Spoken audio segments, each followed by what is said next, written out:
حبايب قلب مرمر عاملين ايه؟ يا رب كلكم تكونوا كويسين وبخير وفي احسن حال. النهارده جاي لكم بفيديو جديد، ولو لسه اول مره تشوفوني اهلا بيكم في قناتي ونورتوني وعلى راسي. ابتديت معاكم الفيديو كده. انا عارفه ان هينزل لكم بعد كام يوم في رمضان، بس ده الروتين بتاعي اللي هو كان قبل رمضان. بصراحه ايام رمضان ايام جميله. بنحس بالاجواء وبنحس ان الناس كلها صاحيه وموجوده، وايام حلوه كده بنستناها من واحنا صغيرين، اذا كانت مسيحيين او مسلمين. فبصراحه ربنا يعود علينا الايام الجميله دي ويفرح قلوبنا كلنا بيها ان شاء الله. واجمل حاجه كمان ان الايام ديت ايام صيام الكبير وايام صيام رمضان، فايام كده كلها خير كده وبركه. كل سنه وكلكم طيبين وبخير. نشرت كده الغسيل وبعدين نزلت المحل كده عند بابا، كان بيعمل شغل كده، فقلت اصور معاكم شويه حاجات كده. ولو حابه يعني حد عايز طريقه وحب ان هو يتعلمها ممكن يقولي وانا اصورها له عادي. انا بس بشارك معاكم كده مقتطفات صغيره علشان لو حابين. احنا هنا كده كنا بنعجن كحك تقريبا، يا كحك يا بسكوت، بس لا دي تقريبا عجينة بسكوت. الفيديوهات دي اصلا من بدري فانا بنسى بسرعة. لا ده كده بسكوت. تمام. فضيت كده الحاجة قدامكم، انا بس بشارك معاكم علشان تبقوا شايفين الحاجة بتتعمل بكل حب ازاي بجد.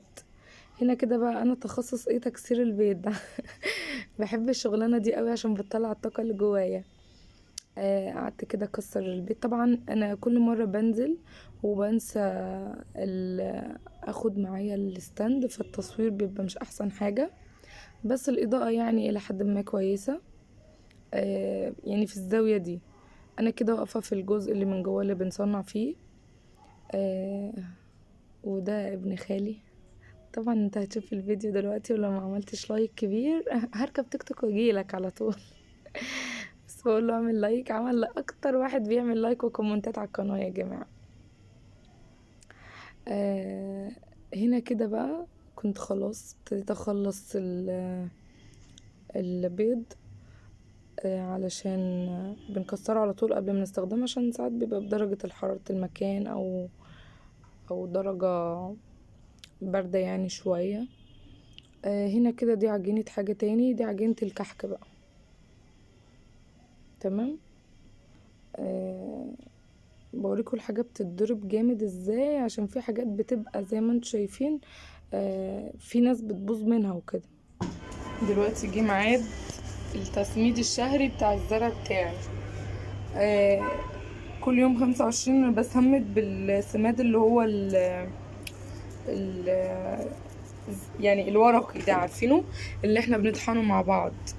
اهو ده السماد اللي هو من الزرع نفسه. بصوا بمسك كده الزرع اهو وبديها رشتين كده، وبس فيه شوية من السماد دوت مش مزروعين، سوري مش مطحونين كويس، فمش عايزة تنزل كويس.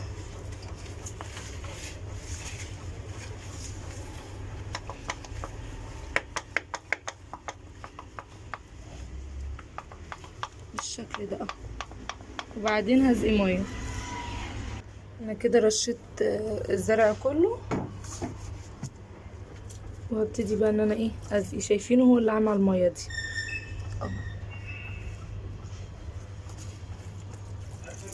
بالراحه بقى كده وانتوا بتزقوا علشان ما يطرش، طبعا ما تعفروش عليه يعني. بس وندي بقى ايه بختين كده الزرع القمر ده علشان يبقى ليه لمعة كده. شايفين؟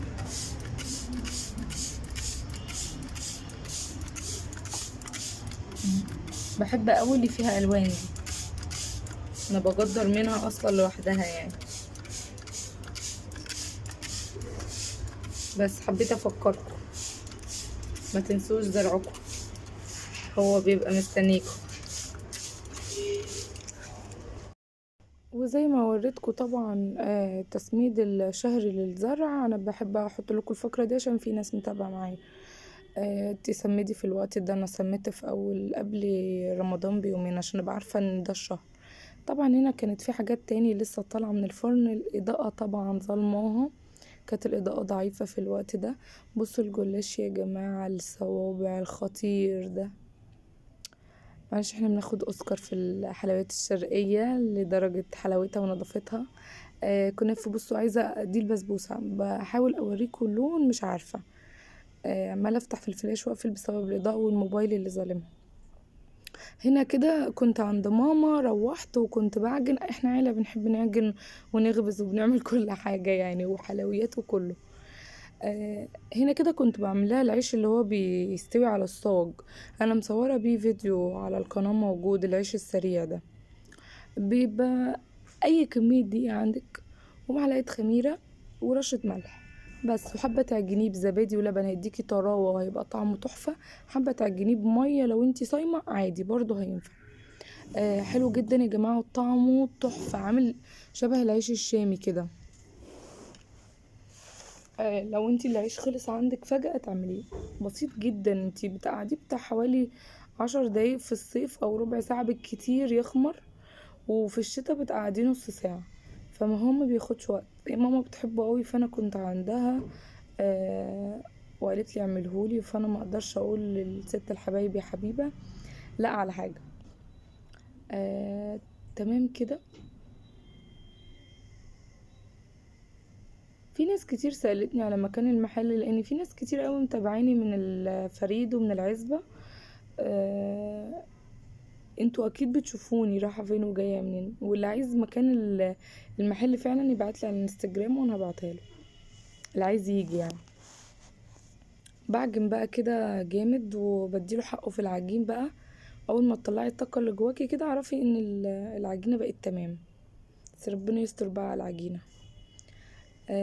طبعا لازم تلمي فيها خالص كده، ولو لقيتيها عايزة شوية دقيق عادي، عشان الدقيق ده بكل نوع دقيق بيبقى مختلف على حسب نوع المية، سوري على حسب المية اللي بياخدها يعني. بس كده خلصته زي ما انتوا شايفين. قعدت الم فيه بقى، بعدت شوية بس كده، اديناها بقى شوية عجن كده محترمين، وبتسيبيها. في ناس بتحب تخليها ملزقة، وفي ناس بتحب تخليها كده، انا بصراحة بحب اخليها كده عشان اضمن فردها ما تقعدش تلزق مني وتبهدل لي الدنيا، وكمان تبقى ايه ناعمة كده وجميلة. شايفين ناعمة ازاي؟ بصوا مش بتلزق اهي اهو. هنغطيها بقى ونسيبها تخمر عشان احنا في الشتا، تاخد فرنج ساعة ساعة ونص كده، وهوريكم بعد ما تخمر. بس بالليل بقى كده كنت روحت، طبعا احنا الميعاد الشهري بتاعنا هتلاقوا بننزل الحاجات اللي احنا بنعملها كل شهر، اذا كانت من الخزين من المنظفات من التنظيفات، كل حاجة هتبقى موجودة. الاريال دوت انا كنت جايباه، هو اسمه باهي، لو حد يعرف هو بينظف ولا لا يقولي، عشان الخلطات اللي انا بعملها عليه بتخلي اي حاجة ما بتنضفش بتنضف. زي ما انتم شايفين كده انا فضيت قيمة الجردل اللي انا بعبيه، وحطيت كيس فانيش للالوان بودر، وكيس كلوروكس بودر ما تنسوش للالوان، علشان ايه حاجه ما تبص منكم وترجعوا تقولوا، ومعلقه بيكربوناتو كبيره او بيكنج صودا، ومعلقه ملح ليمون، وبتقلبي كده الحاجه في بعضها وبتخلطيهم كويس جدا علشان تبقى الحاجه ديت واصله لكل حبه في الجردل وكده.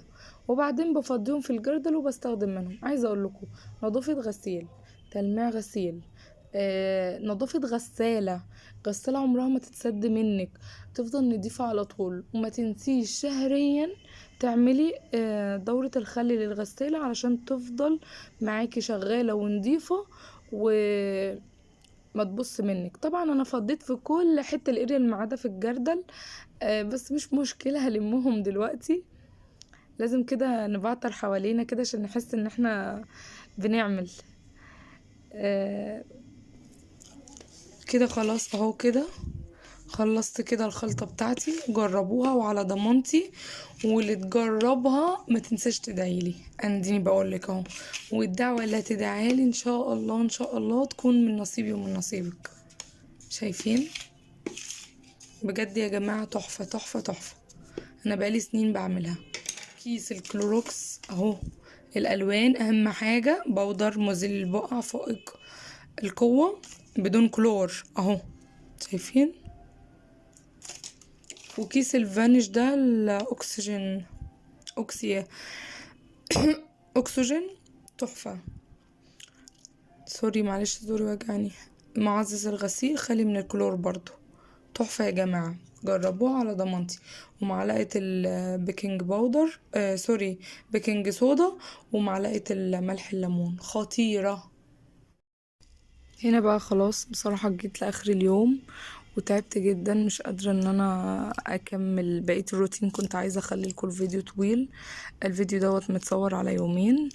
يا رب يكون الفيديو عجبكم واستفدتوا منه، وما تنسوش لو عايزين اي حاجة انا مش هتأخر عنكم فيها، وقولولي عايزين اي وصفة اخلي لكم بابا يقولها لكم من المحل او اصورها لكم، اللي انتوا عايزينه تحت امركم. احنا هنا بنساعد بعض وبنحب بعض، واي حد يطلب اي حاجة انا تحت امره مستعدة اساعده في اي حاجة واي طريقة انت عايزاها. وهقدر اقول لكم دلوقتي اشوفكم في فيديو جديد، ويا رب تكونوا استفدتوا ولو بمعلومة واحدة صغيرة. وبحبكم قوي وكل سنة وانتم طيبين. ودلوقتي اقدر اقول لكم سلام.